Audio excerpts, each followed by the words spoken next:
So I broke the milk bag, bringing it in, and Winey has already entangled himself within it and made himself a home.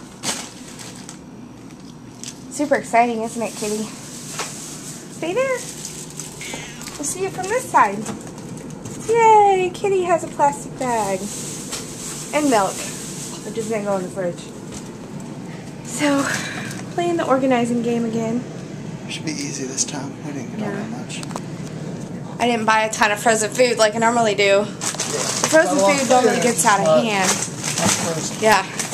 Tonight they had a lot of bags of chips on sale. So we bought a lot of bags of chips. But they're going to last us a long time. So, we also went to see Super 8. I really liked it. I really liked the kids that were in it. Oh, he's sticking his head in the bag. Making himself a home.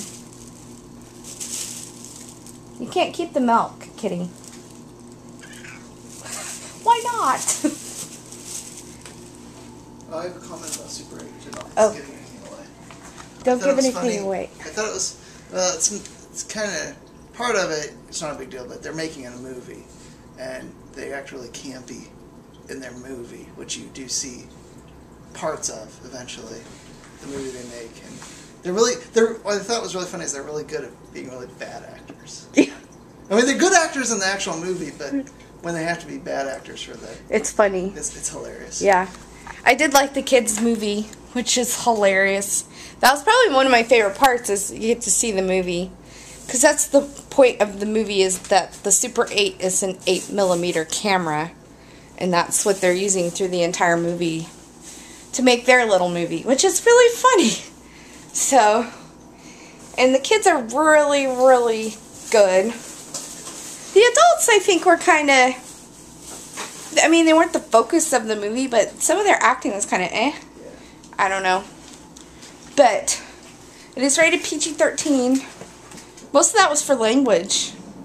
Yeah. Not even gore, I don't think. No, there was some implied, like, kind of violence, but it was more like, what was, like I said, what was implied rather than what you saw, really. Yeah. Which is kind of, that's more of a true, I don't like gore in movies. I do kind of like suspense and a little bit of horror, like something, reaches out and grabs someone real quick, that's excitement. I don't want to see blood and guts. That's kind of pointless, but to get your emotions going, that's cool. Yeah. So to me, the movie was a cross between a Stephen King movie and an episode of Lost. Because you kind of had that, what's the word I'm looking for? Suspense? Suspense, yes. For like the first, I don't know, half of the movie, which made it really good. But I enjoyed it.